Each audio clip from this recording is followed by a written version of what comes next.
తెలంగాణలో మద్యం ప్రియులకు షాక్ ఇచ్చింది సర్కార్. మద్యం ధరలని పెంచుతూ నిర్ణయం తీసుకుంది.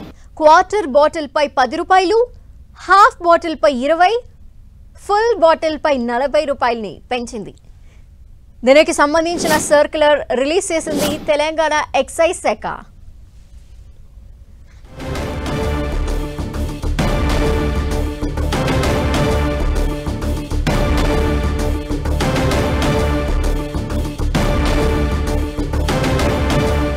ప్రియులకు షాక్ ఇచ్చింది సర్కార్. మద్యం బాటిల్స్ యొక్క ధరల్ని పెంచుతూ నిర్ణయం తీసుకుంది.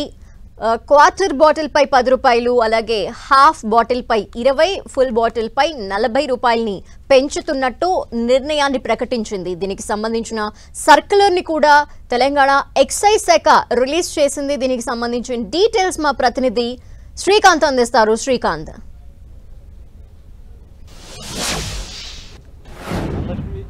తెలంగాణలో మద్యం ధరలను పెంచుతూ ప్రభుత్వం నిర్ణయం తీసుకుంది. అధికారికంగా మద్యం ధరలను పెంచుతూ నిర్ణయం వెల్లడించకపోయినప్పటికీ ఇప్పటికే అన్ని లిక్కర్ షాపులకు ఇందుకు సంబంధించిన ఆదేశాలు వెళ్ళినట్టు తెలుస్తోంది. ఒక్క క్వార్టర్ బాటిల్ పై 10 రూపాయలు, హాఫ్ పై 20 రూపాయలు, ఫుల్ బాటిల్ పై 40 రూపాయలు పెంచుతూ ప్రభుత్వం నిర్ణయం తీసుకున్నట్టు ఈ ఆర్డర్స్ ద్వారా మనం వచ్చిందని చెప్పుకోవచ్చు. అయితే రాష్ట్ర ప్రభుత్వ ఆదాయ మార్గాన్ని పెంచే చర్యల్లో భాగంగానే ప్రభుత్వం గత కొద్ది రోజులుగా మద్యం ధరలను పెంచేందుకు కసరత్తు చేస్తున్నామన్న సంకేతాలు ఇచ్చింది. అందులో భాగంగానే ఈ రోజు పెంచుతూ వెలువడించిన ఆదేశాలు లిక్కర్ దుకాణాలకు అందాయని చెప్పుకోవచ్చు. దీంతో రాష్ట్ర ప్రభుత్వానికి గత ఏడాది 2024-25 ఆర్థిక సంవత్సరానికి పరిశీలించుకుంటే 34,600 కోట్ల ఆదాయం లిక్కర్ ద్వారానే రాష్ట్ర ప్రభుత్వానికి సమకూరింది. ఈ ఏడాది మద్యం ధరల పెంచడంతో కనీసం 6 నుంచి 7,000 రూపాయల కోట్ల ఆదాయం రాష్ట్ర ప్రభుత్వానికి అదనంగా చేకూరే అవకాశం ఉంటుంది. మద్యం ద్వారానే రాష్ట్ర ప్రభుత్వానికి దాదాపు 40,000 కోట్ల ఆదాయం లక్ష్యంగానే ప్రభుత్వం ఈ లిక్కర్ ధరలు పెంచిందని చెప్పుకోవచ్చు. రాబోయే రోజుల్లో అంటే ఇప్పుడు పెంచిన ధరలకు సంబంధించి పూర్తి స్థాయిలో మద్యం విక్రయాలు జరిగితే ప్రభుత్వం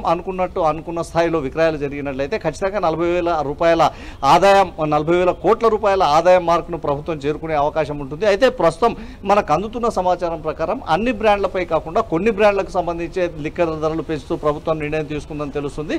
దీనిపై మరింత స్పష్టత రావాల్సి ఉంది. ధనలక్ష్మి, రీసెంట్ డేస్ లోనే బియర్ కి సంబంధించిన చార్జెస్ ను కూడా పెంచింది. ఈ నేపథ్యంలో మరోసారి లిక్కర్ పైన రేట్స్ పెంచుతూ నిర్ణయాన్ని తీసుకోవడం పట్ల మద్యం ప్రియులు ఏమంటున్నారు?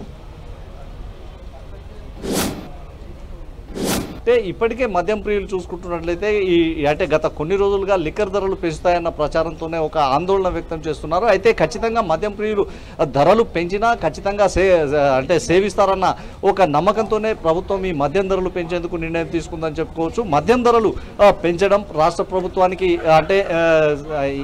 అంటే ఎలాంటి ఇబ్బందులు లేకుండా ఆదాయం సులువుగా సమకూరే అవకాశం ఉన్న నేపథ్యంలోనే ప్రభుత్వం ఈ నిర్ణయం తీసుకుందని చెప్పుకోవచ్చు. గతం నుంచి కూడా ఇదే ఆనవాయితీని ప్రభుత్వాలు కొనసాగిస్తున్నాయన్న ఆరోపణను మద్యం ప్రియులు చేస్తున్నారు. ఖచ్చితంగా మద్యం సేవించేందుకు అలవాటున్న వ్యక్తులంతా ఖచ్చితంగా మద్యం సేవిస్తారు. తద్వారా రాష్ట్ర ప్రభుత్వానికి ప్రభుత్వం ఊహించిన స్థాయిలో ఆదాయం కూడా వస్తుందన్న ఒక చర్చ జరుగుతుంది. అదే మిగతా సందర్భాల్లో అయితే ఇతర శాఖలకు సంబంధించిన రెవెన్యూ పెంచడం అయితే కొద్దిగా ఇబ్బందికరంగా ఉంటుంది. ఈ లిక్కర్ పై మద్యం ధరలు పెంచినట్లయితే ఖచ్చితంగా రాష్ట్ర ప్రభుత్వం అనుకున్న టార్గెట్ వస్తుందన్న ఒక అంచనాను ప్రభుత్వం వేసుకున్నట్టు మనం చెప్పుకోవచ్చు. ఈ కారణంగానే మద్యం ధరలను పెంచుతూ ఈ ప్రభుత్వం నిర్ణయం తీసుకుందని మనం చెప్పుకోవచ్చు.